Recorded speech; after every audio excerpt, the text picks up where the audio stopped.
Hello friends, आज मैं आपके साथ इकोनॉमिक्स का एक और टॉपिक लेके आया हूँ और टॉपिक का नाम है नॉन परफॉर्मिंग एसेट्स, जिसको एनपीए भी कहा जाता है। एनपीए मतलब नॉन परफॉर्मिंग एसेट्स। तो non performing assets simple words में क्या होता है? बेसिकली अगर बैंक को जो भी बैंक्स ने लोन्स दिए हैं वो वापस जब चुकाने होते हैं तो ईएमआई इंस्टॉलमेंट्स पे देने होते हैं। अगर आप उन इंस्टॉलमेंट्स को 90 डेज़ तक ना दो, इंडिया में 90 डेज़ के अंदर अंदर कोई भी इंस्टॉलमेंट ना दो, तो वो लोन जो है एनपीए में कन्वर्ट हो जाता है। सिंपल वर्ड्स में वो लोन वापस नहीं हो रहा, वो बैड लोन बन गया है। समझ गई बात? तो जब भी बैंक आपको लोन देता है और आप रेगुलर इंस्टॉलमेंट दे रहे हो तो बैंक को तो मज़े हैं, ठीक है।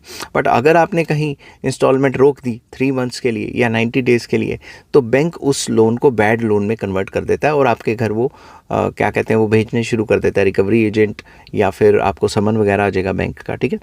तो अ नॉन परफॉर्मिंग एसेट, जिसको एनपीए भी कहा जाता है, इज़ अ लोन और advance given by a bank or financial institutions that has stopped generating income। मतलब ऐसा लोन जो उन्होंने दिया है उससे ये बैंक इनकम नहीं जनरेट कर पा रहा। सिंपल वर्ड्स में जिसको लोन दिया है वो वापस ही नहीं कर रहे, ठीक है।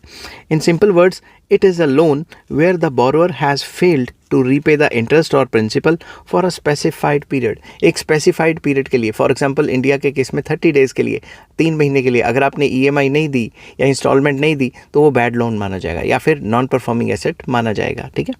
तो आरबीआई क्या कहता है? According to Reserve Bank of India, a loan becomes an NPA when interest or installment of principal remains overdue for more than 90 days. 90 days तक अगर आपने कोई लोन की किश्त या फिर लोन की इंस्टॉलमेंट नहीं दी तो उस लोन को बैड लोन या फिर नॉन परफॉर्मिंग एसेट माना जाएगा, ठीक है।